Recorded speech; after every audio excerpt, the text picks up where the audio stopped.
Welcome everybody to another edition of Inward Bound for Mindful Living with Mr. Deepal Suryarachi.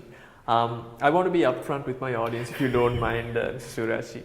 Every week before we actually have this session, Mr. Suryarachi very kindly sends me a very short email saying, "My dearest Shaveen, this week we are going to talk about a particular topic." And he keeps me in the dark as much as the audience. But this particular week, he sent me a mail and it really intrigued me, and I was actually looking forward more than usual to actually have a chat with him today. And the email just simply read, "My dearest Shaveen," he always starts it off that way. "Today, or rather this time on this session, we are going to talk about the difference between being alone and loneliness." And it just struck me, and I'm going to ask him exactly what I wanted to ask him at that moment. So tell me, Mr. Suryarachi, what did you mean by that email, and what are we going to talk about today? The whole concept of this being alone and being loneliness, if you really look at, it's worlds apart. You can feel lonely amidst a large crowd. Remember the day you first went to school? I remember the day I first went to, from my village school, I went to Sri Pali Horana.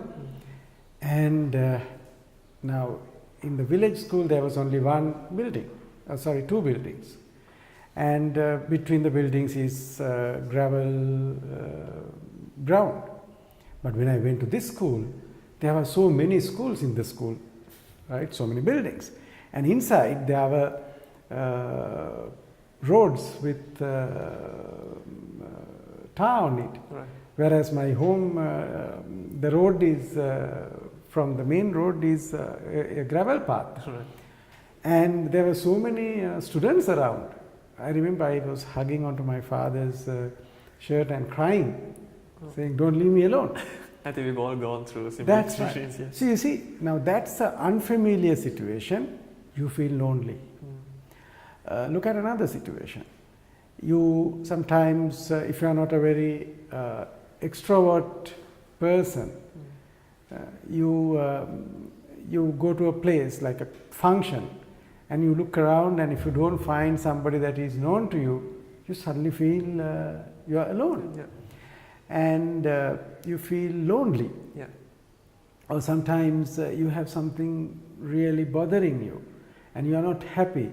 When everybody else is happy, you feel lonely. Yeah.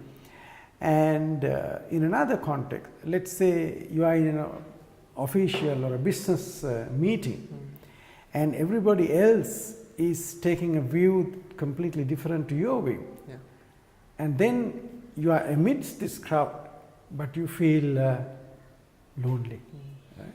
So loneliness is something that happens to you without your liking. But on the other hand, being alone is a choice. There are many moments in all our lives we have said, "Please leave me alone." Sometimes we have said it in very angry modes, "Please leave me alone." But what we say is, to be alone is a choice. Right. Yeah. I opt to be alone. Whereas in that moment I have a choice to be with the crowd. Yeah.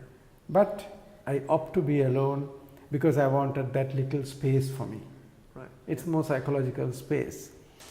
And when we are not happy with the place, that's a place where you feel very uncomfortable. That is when you feel lonely. Yeah.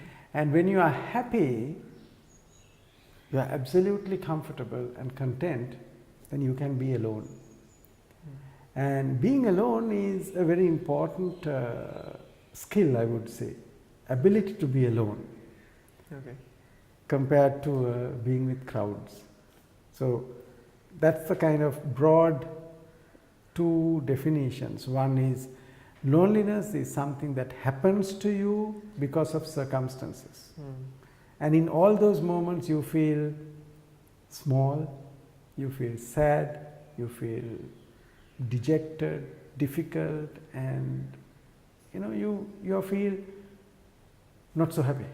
I think you brought out a point that, if I may, Suryaji, what you're suggesting also is that as human beings, as people, we intrinsically want to be associated with people and we want to be in crowds. Yes. So it's difficult for us to understand sometimes, okay, I'm alone, and the choice of being alone and how that differentiates. That's what you're trying to get at. I think it's an innate need also to be with people. We are a very news-seeking animal. Yeah. When, I mean, you know, for example, say, if a big sound comes, you know, maybe like if somebody lights a cracker. Yeah. Those days it was bombs. When a bomb goes, all the birds, they fly away from it. But we go in to see what has happened. Yes. So this inquisitiveness, I think, is also part of wanting to be with, and we are a social animal. Therefore, yeah. I'm not saying there's nothing wrong of being. That's the nature of that's the nature, and you need to do that. But in that case, how can you feel lonely when you are amidst that large crowd in the situation you sit? Yeah, that's true. So it is not the number of people who are around with you, it is your mental state. Right. And it's, as we discussed in many sessions before as well, your mind tends to wander. You don't stay in one place, and that's normal. That's how the mind is supposed to work. So now, how does this, if I think we need to discuss a bit more as we go on to the next few segments, but how does this, very briefly, how does it correlate and relate to mindfulness? Okay. Now, to develop mindfulness, right, so remember, always we said, when you practice mindfulness, there are two things that happens. You bring your mind to the present moment, and you observe what happens without interfering it. Yeah. And as a result, you end up getting more insights about you, so that you become a happier, more contented, and a more successful person. Now, to develop mindfulness, it is very important you develop this ability to be alone. And when you explore this, only you can realize, okay, there's a difference between being alone and feeling lonely. Right. Yeah. Because one of the biggest challenges is the mind moves away because his mind is not happy with this moment. Correct. He wants more. Yeah. So at one point or another, what you're suggesting is that it's not wrong. This is how the nature of the mind is. It's just that we need to be comfortable with ourselves, and when we are at that point, we will realize to ourselves that, look, it's not that I'm being, I don't feel lonely. It's just that by choice I'm being alone so that I can focus and do that which I need to. I think there's a lot more that we need to cover, but right now we'll take a quick break and we'll be right back.